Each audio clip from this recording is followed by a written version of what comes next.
4 बदले, 4 गोलियां।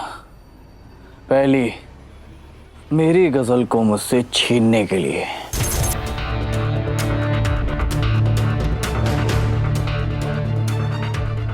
दूसरी मेरी गजल से जबरदस्ती निकाह करने के लिए। हैदर ने अपनी जिद पूरी करने के लिए मुझसे निकाह की। तीसरी मेरी प्यारी गजल पर जुल्म करने के लिए। होशियारी करने की कोशिशें छोड़ दो, तुम निहायत ही बेवकूफ लड़की हो। और चौथी मेरी अम्मी को रुलाने के लिए। मैं तो बर्बाद हो गई, मेरा सब कुछ छीन लिया गया, मेरे बच्चे बर्बाद हो गए, तो भाग गई। तैयार हो जाओ हैदर अख्तर, इस बंदूक की सारी गोलियां मैं तुम्हारे सीने में उतारने वाला हूं। मेरे ऊपर की एक एक जुल्म का बदला मैं तुमसे लेने वाला हूं। तुम्हारी ये तमन्ना कभी पूरी नहीं होगी।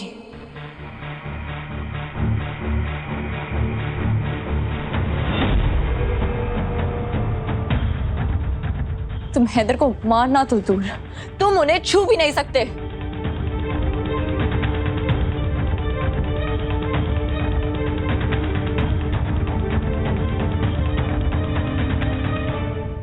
लगता है तुम्हारे दिमाग पे कुछ ज्यादा ही गहरी चोट आई है। तुम्हारा ना दिमागी संतुलन हिल गया है, तभी ऐसी बेवकूफों वाली बातें कर रही हो।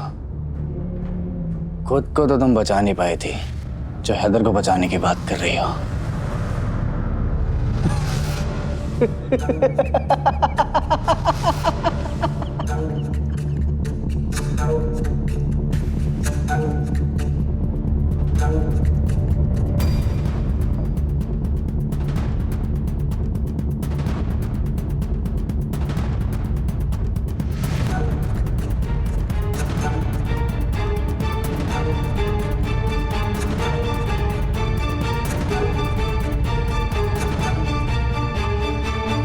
क्या हालत हो गई तुम्हारी। होश में आओ बेवकूफ इंसान, होश में आओ।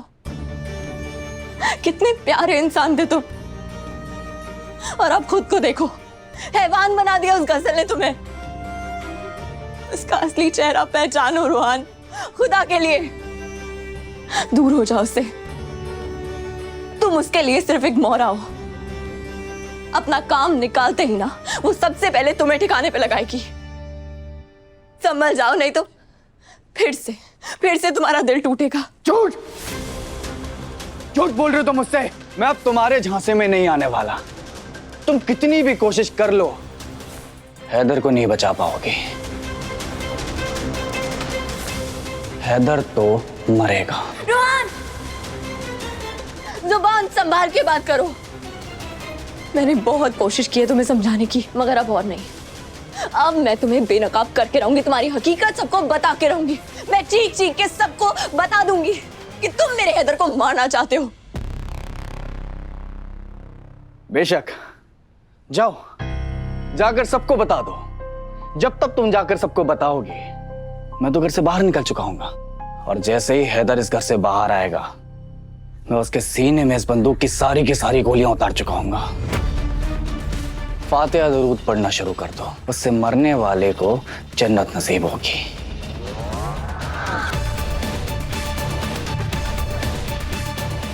अल्लाह हाफिज।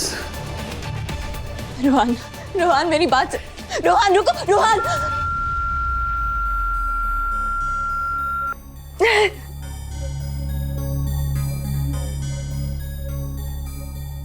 रोहन के सर पे तो खून सवार है। अगर हैदर को खरोच भी आ गई तो मैं जी नहीं पाऊंगी। या मेरे मौला, मैं क्या करूं?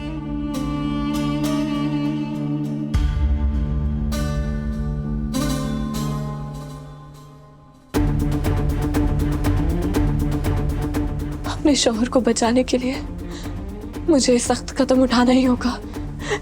मुझे माफ करते ना मेरे मौला। जिस बात का डर था वही हुआ। दुआ मेरे घर को बर्बाद करना चाहती थी, वो अपने जालिमाना इरादों में कामयाब हो गई।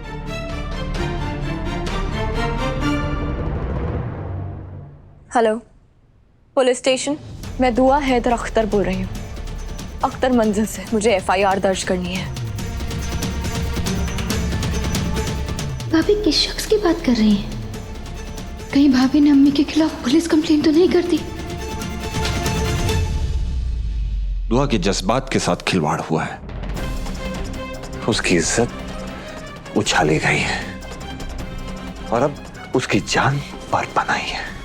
ये तो बेहद नाइंसाफी है अम्मी, और मेरे होते हुए दुआ के साथ अब कुछ और गलत नहीं होगा, क्योंकि दुआ मेरी बीवी है, मेरी बीवी।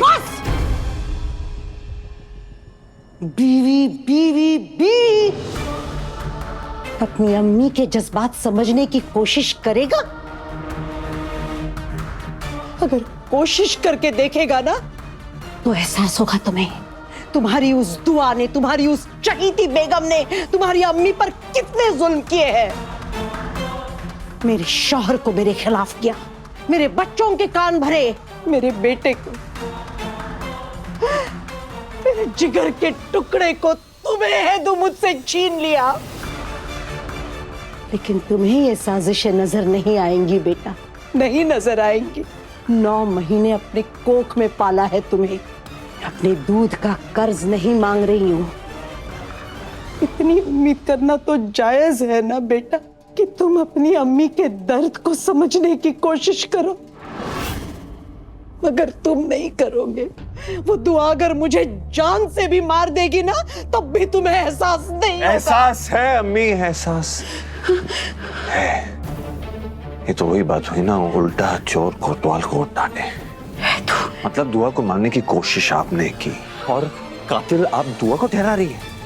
अगर एक लम्हे के लिए ये मैंने मान भी लिया कि जो इल्जाम आप दुआ पे लगा रही हैं वो सच है, फिर भी आपको कोई हक नहीं होता है कि आप इतनी बेरहमी से किसी को धक्का मार के गिरा दे। नहीं नहीं, मैंने जानबूझ के कुछ नहीं किया। मेरा यकीन करो बेटा, गलती से धक्का लग गया और वो गिर गई, और मामूली सी चोट लगी है, मर तो नहीं गई वो।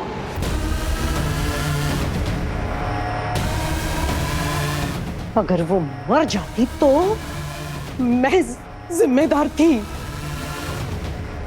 मगर वो जिंदा है और हट्टी कट्टी है। हाँ वो जिंदा है। अगर आज दुआ मर जाती तो इस घर से अकेले नहीं जाती। इस घर से 2 जनाजे निकलते हैं, एक जनाजा आपके बेटे का भी होता।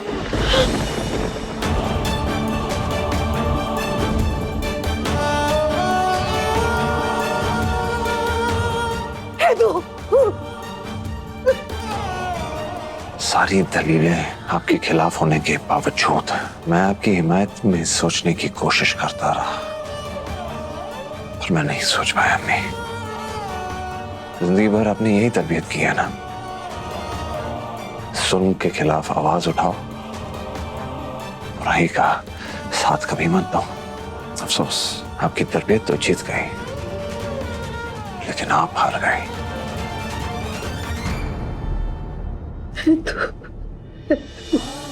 कहा सुना माफ करना, इसके पहले कि आपकी नफरत दुआ की जान ले ले। मैं अपनी दुआ को यहां से दूर लेकर चले जाऊंगा।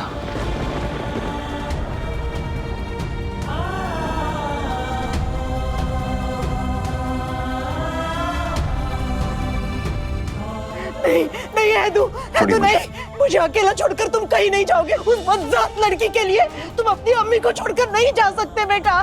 बदजात?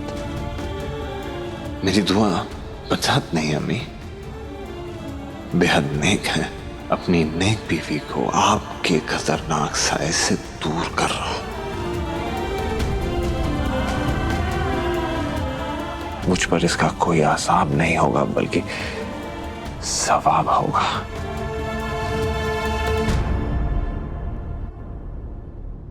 हाथ जोड़ती हूँ तुम्हारे आगे, मुझे छोड़कर मत जा बेटा। शर्मिंदा मत कीजिए अम्मी, आप ही ने सिखाया था, जहां कहीं नाइंसाफी का बोलबाला हो वहां कभी चुप मत रहना, अपने हक के लिए लड़ना, चाहे उसके लिए दुनिया क्यों ना छोड़नी पड़े। लेकिन मुझे ये नहीं मालूम था कि सच में ये दुनिया ही छोड़नी पड़ जाएगी। मेरी दुनिया आप ही तो हैं अम्मी।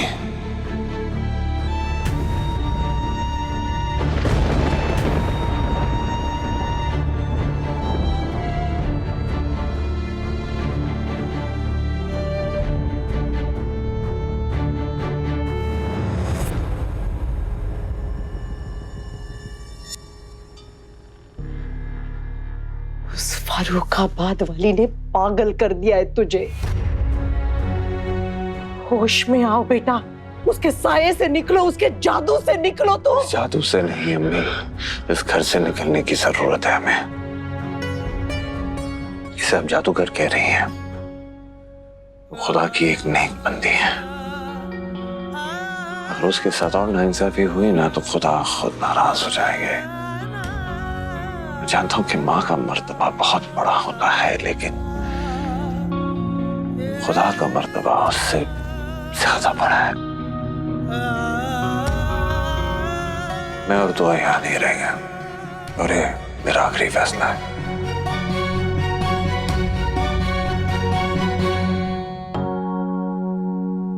जाना चाहते हो ना, जाओ, मगर मेरी एक बात ध्यान से सुनो। तुम्हारी दुआ तुम्हारे साथ इस घर कारोबार को, इस दौलत को छोड़कर जाने के लिए राजी नहीं होगी।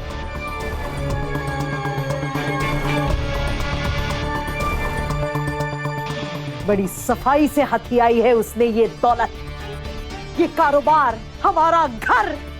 उसकी नजर में तुम्हारी मोहब्बत इस दौलत के आगे कोई मायने नहीं रखती। होश में तो तुम तब आओगे बेटा जब उसका असली चेहरा तुम्हारे सामने बेनकाब होगा।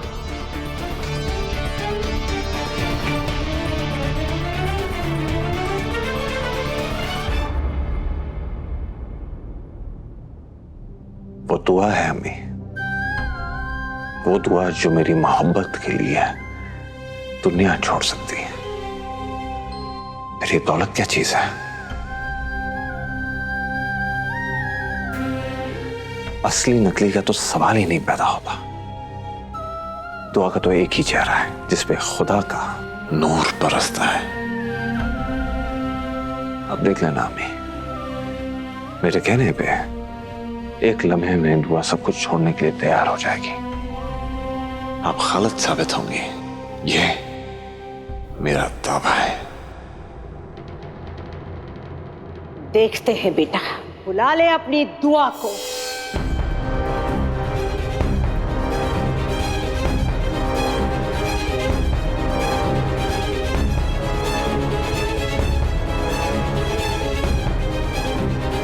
दुआ, दुआ। घर छोड़ के जाओगे, वो भी मेरे होते हुए? हो ही नहीं सकता। मैं तुम्हें खुद से दूर कहीं नहीं जाने दूंगी। अब देखो मैं क्या करती हूँ।